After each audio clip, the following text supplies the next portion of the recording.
ಗಂಡು ಕತ್ತೆ ಮೇಲೆ ಬರ್ತಾ ಇದ್ದಾನೆ, ನೋಡಿ ನೋಡಿ. ಎಲ್ಲ ಮೂಗನ್ನ ಮುಚ್ಕೊಳ್ಳಿ, ಇವನಿಂದ ದುರ್ವಾಸನೆ ಬರ್ತಾ ಇದೆ.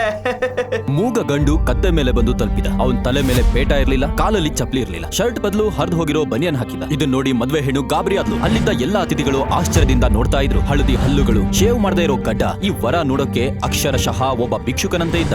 ಡಾನ್ ಮುಖ್ತಾರ್ ಇದನ್ನ ಸೆಟ್ ಅಪ್ ಮಾಡಿ ಕರ್ಕೊಂಡ್ ಬಂದಿದ್ದ. ಈಗ ಅವನು ಆ ಹುಡುಗಿಯನ್ನ ಒಬ್ಬ ಭಿಕ್ಷುಕನ ಜೊತೆ ಮದ್ವೆ ಮಾಡ್ಕೋ ಅಂತ ಬಲವಂತ ಮಾಡ್ತಿದ್ದ. ಆದ್ರೆ ಒಂದು ವಿಷಯ ಮಾತ್ರ ಯಾರಿಗೂ ಅರ್ಥವಾಗ್ಲಿಲ್ಲ, ಈ ಭಿಕ್ಷುಕನ ಜೊತೆ ಈ ಹುಡುಗಿ ಹೇಗ್ ಸಂಸಾರ ಮಾಡ್ತಾಳೆ ಅಂತ. ಆದ್ರೆ ಆ ಭಿಕ್ಷುಕನ ನಿಜವಾದ ರೂಪ ಗೊತ್ತಾದ್ರೆ ಅಲ್ಲಿದ್ದ ಪ್ರತಿಯೊಬ್ಬರ ಆತ್ಮವೇ ನಡುಗಿ ಹೋಗುತ್ತದೆ. ಸಂಪೂರ್ಣ ಕಥೆಯನ್ನು ಗಮನವಿಟ್ಟು ಕೇಳಿ.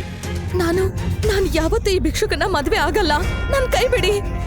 ಕೆಂಪು ಲೆಹೆಂಗ ಹಾಕಿಕೊಂಡಿದ್ದ ಹುಡುಗಿ ಶಿಲ್ಪ ಗೊಳೋ ಅಂತ ಅಳ್ತಿದ್ಲು. ಅವಳ ಚೀರಾಟ ಇಡೀ ಮದ್ವೆ ಮನೆಯಲ್ಲಿ ಕೇಳುತ್ತಿತ್ತು. ಅವಳಿಗೆ ಯಾರೂ ಸಹ ಸಹಾಯ ಮಾಡಲಿಲ್ಲ, ಯಾಕಂದ್ರೆ ಅಲ್ಲಿನ ದೊಡ್ಡ ಗುಂಡ ಮುಖ್ತಾರ್ ಗನ್ನನ್ನ ಶಿಲ್ಪಾಳ ತಮ್ಮ ರಾಹುಲ್ನತ್ತ ಹಿಡಿದು ನಿಂತಿದ್ದ. ಬೇಡ ಬೇಡ, ಪ್ಲೀಸ್ ಬೇಡ, ನನ್ ತಮ್ಮನ್ನ ಬಿಟ್ಬಿಡಿ. ನಿನ್ ದ್ವೇಷ ನನ್ ಮೇಲಲ್ವಾ, ನನ್ನ ಬೇಕಾದ್ರೆ ಸಾಯಿಸು. ಮುಖ್ತಾರ್ ಜೋರಾಗಿ ನಗಲು ಶುರು ಮಾಡ್ದ. ಅವನ ಕಣ್ಣುಗಳಲ್ಲಿ ದ್ವೇಷ ಮತ್ತು ಪ್ರತಿಕಾರ ಮಾತ್ರ ತುಂಬಿಕೊಂಡಿತ್ತು. ನೀನು ನನ್ನ ತಮ್ಮನ ಮದ್ವೆ ಆಗಿದ್ರೆ ಇಷ್ಟೆಲ್ಲ ಆಗ್ತಾನೆ ಇರ್ಲಿಲ್ಲ. ಇವತ್ತು ಈ ಸಿಟಿಗೆ ರಾಣಿ ತರ ಇರ್ಬೋದಿತ್ತು. ಆದ್ರೆ ನಿನ್ ಹಣೆ ಬರಹ, ಈ ಭಿಕ್ಷುಕನ್ನ ಮದ್ವೆ ಆಗ್ಬೇಕೀಗ. ಇದನ್ನ ಕೇಳಿದ ಶಿಲ್ಪಾಳ ತಂದೆ ರಾಜ್ದೀಪ್ ರಾಯ್ ಇಷ್ಟು ಹೊತ್ತು ಮಗಳ ಅಸಹಾಯಕತೆಯನ್ನ ನೋಡಿ ಕುಗ್ಗಿ ಹೋದ್ರು. ಎಲ್ಲರ ಮುಂದೆ ಅಳುತ್ತಾ ಭಯದಿಂದ ನಡುಗುತ್ತಾ ಮುಖ್ತಾರ್ನ ಕಾಲಿಗೆ ಬಿದ್ರು. ದಯವಿಟ್ಟು ಕ್ಷಮಿಸಿ, ನನ್ನಿಂದ ತಪ್ಪಾಗಿದೆ. ಈಗ ಎಲ್ರ ಮುಂದೆ ನಾನ್ ನಿಮ್ಮನ್ನ ಕ್ಷಮೆ ಕೇಳ್ತೀನಿ. ನನ್ನ ಮಗಳ ಜೀವನನ ಹಾಳು ಮಾಡಬೇಡಿ ಪ್ಲೀಸ್. ಕೆಲವು ತಿಂಗಳ ಹಿಂದೆ ಮುಖ್ತಾರ್ನ ತಮ್ಮ ಶಿಲ್ಪಾಗೆ ನನ್ನ ಜೊತೆ ಮದುವೆ ಆಗುವಂತ ಪ್ರಪೋಸ್ ಮಾಡಿದ್ದ. ಆದ್ರೆ ಶಿಲ್ಪ ಆಗಲ್ಲ ಅಂತ ಹೇಳಿದ್ದಕ್ಕೆ ಅವನು ಶಿಲ್ಪ ಜೊತೆ ಅಸಭ್ಯವಾಗಿ ವರ್ತಿಸಿದ್ದ. ಆಗ ಶಿಲ್ಪ ಅವನನ್ನ ಜೈಲಿಗೆ ಕಳಿಸಿದ್ಲು. ಅದೇ ಸೇಡಿಗಾಗಿ ಮುಖ್ತಾರ್ ಈ ಆಟ ರಚಿಸಿದ್ದ. ವಿಹಾನ್ನ ಮದುವೆ ಮೆರವಣಿಗೆ ಶಿಲ್ಪನ ಮನೆ ಕಡೆ ಬರುತ್ತಿತ್ತು. ಆಗ ಇದ್ದಕ್ಕಿದ್ದಂತೆ ಮುಖ್ತಾರ್ ಅದನ್ನ ತಡೆದು, ಈ ಮದ್ವೆ ಖಂಡಿತ ಆಗಲ್ಲ. ಇದನ್ನ ಕೇಳ್ತಿದ್ದಂತೆಯೇ ಅಲ್ಲೆಲ್ಲ ಮೌನ ಆವರಿಸಿತು. ಅಯ್ಯೋ, ಏನ್ ಹೇಳ್ತಾ ಇದ್ದೀರಾ? ಇವತ್ತು ನನ್ನ ಮಗನ ಮದ್ವೆ. ಈ ಮದ್ವೆ ಏನಾದ್ರೂ ಆದ್ರೆ ಗಂಡು ಜೀವಂತವಾಗಿ ಮನೆಗೆ ಹೋಗಲ್ಲ. ಸರ್, ನಾವು ಈಗ್ಲೇ ವಾಪಸ್ ಹೋಗ್ತೀವಿ. ಆದ್ರೆ ಮುಗ್ಧಾನ ಪ್ರತಿಕಾರ ಇಷ್ಟಕ್ಕೆ ನಿಲ್ಲಿಲ್ಲ. ಆಗ ಅವನ ಕಣ್ಣಿಗೆ ದೇವಾಲಯದ ಮೆಟ್ಟಿಲಿನಲ್ಲಿ ಕುಳಿತಿದ್ದ ಒಬ್ಬ ಭಿಕ್ಷುಕನ ಮೇಲೆ ಬಿತ್ತು. ಅವನ ಬಟ್ಟೆಗಳು ಹರಿದು ಗಲೀಜಾಗಿದ್ದವು. ತಲೆ ಕೂದಲು ಮತ್ತು ಗಡ್ಡ ತುಂಬಾ ಬೆಳೆದಿತ್ತು. ಬಸ್ಯ, ಆ ಭಿಕ್ಷುಕನನ್ನ ಇಲ್ಲಿಗೆ ಕರ್ಕೊಂಡ್ ಬಾ. ಕುದುರೆ ಮೇಲೆ ಕೂರ್ಸು. ಇವನೇ ಶಿಲ್ಪನ ಮದ್ವೆ ಆಗೋ ಗಂಡು. ಮೆರವಣಿಗೆಯಲ್ಲಿ ಬಂದೂಕು ಹಿಡಿದು ಗುಂಡಾಗಳು ಕುಣಿಯುತ್ತಿದ್ದರು. ಕುದುರೆಯ ಮೇಲೆ ಕುಳಿತಿದ್ದ ಭಿಕ್ಷುಕ ಮಾತ್ರ ಗೊಂದಲದಲ್ಲಿದ್ದ. ಏನಾಗ್ತಾ ಇದೆ ಅಂತ ಅವನಿಗೆ ಅರ್ಥವಾಗುತ್ತಿರಲಿಲ್ಲ. ಬ್ಯಾಂಡ್ ಮತ್ತು ಗುಂಡಿನ ಸದ್ದಿನ ನಡುವೆ ಭಿಕ್ಷುಕನ ಮೆರವಣಿಗೆ ಶಿಲ್ಪ ಮನೆಗೆ ತಲುಪಿತು. ನಂತರ ಶಿಲ್ಪ ಈ ಮದುವೆಗೆ ನಿರಾಕರಿಸಿದಾಗ ಮುಖ್ತಾರ್ ರಾಹುಲ್ನ ತಲೆಗೆ ಬಂದೂಕು ಇಟ್ಟು ಹೇಳಿದ,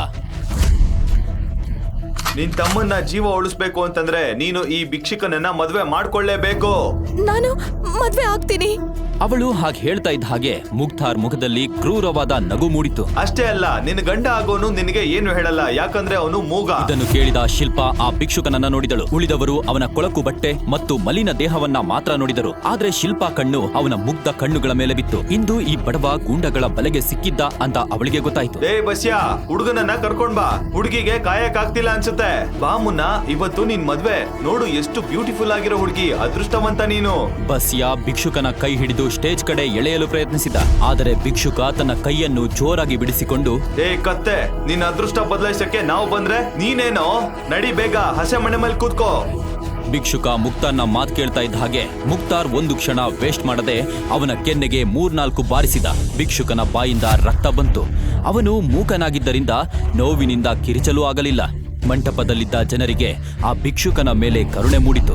ಶಿಲ್ಪ ಕಣ್ಣುಗಳು ಭಯ ಮತ್ತು ನೋವಿನಿಂದ ತುಂಬಿಕೊಂಡಿತು. ಇವಳನ್ನ ನೋಡಿ ಇವನಿಗೆ ಕರುಣೆ ಬರ್ತಾ ಇದೆ ಅನ್ಸುತ್ತೆ. ಅದಕ್ಕೆ ಇವಳನ್ನ ಮದ್ವೆ ಆಗಿ ಇವಳು ಬಾಳ್ ಯಾಕೆ ಹಾಳು ಮಾಡ್ಬೇಕು ಅಂತ ಇರ್ಬೇಕು. ಹಾಗಾದ್ರೆ ಇವಾಗ ಏನ್ ಮಾಡೋಣ ಬಾಸ್? ಇಷ್ಟು ಬೇಗ ಇನ್ನೊಬ್ಬ ಭಿಕ್ಷುಕನು ಸಿಗೋದಿಲ್ಲ. ಕೇಳೋ ಭಿಕ್ಷುಕ, ಈ ಹುಡುಗ ಇವನ ಅಕ್ಕನ ಕಾರಣದಿಂದ ಬದುಕಿದಾನೆ. ಆದ್ರೆ ನೀನ್ ಹೀಗೆ ಹಠ ಮಾಡಿದ್ರೆ ಅವನ್ ಪಕ್ಕಾ ಸಾಯ್ತಾನೆ, ಗೊತ್ತಾಯ್ತಾ? ಮುಖ್ತಾರ್ನ ಈ ಮಾತು ಕೇಳ್ತಿದ್ದಂತೆ ಭಿಕ್ಷುಕನ ಮುಖ ಬದಲಾಯಿತು. ಅವನ ಕಣ್ಣುಗಳಲ್ಲಿ ಆತಂಕ ಕಾಣಿಸಿತು. ಮೊದಲು ರಾಹುಲ್ನತ್ತ, ನಂತರ ಶಿಲ್ಪನತ್ತ ನೋಡಿದ. ಶಿಲ್ಪಗೂ ಈಗ ಅವನು ಅಸಹಾಯಕತೆ ಸಂಪೂರ್ಣವಾಗಿ ಅರ್ಥವಾಯಿತು. ಏನಾಯ್ತು? ನನ್ ಮಾತು ಅರ್ಥ ಆಗ್ತಾ ಇಲ್ವಾ ನಿಂಗೆ? ಇವನ್ನ ಈಗ್ಲೇ ಶಿವನ್ ಪಾದಕ್ಕೆ ಕಳಿಸ್ಲಾ? ಮುಖ್ತಾರ್ ತನ್ನ ಚಾಕುವನ್ನ ರಾಹುಲ್ನ ಕುತ್ತಿಗೆ ಬಳಿ ಇಟ್ಟ. ಅಷ್ಟೇ ಭಿಕ್ಷುಕ ಸ್ವತಃ ಮಂಟಪದ ಕಡೆ ನಡೆದು ಬಂದ.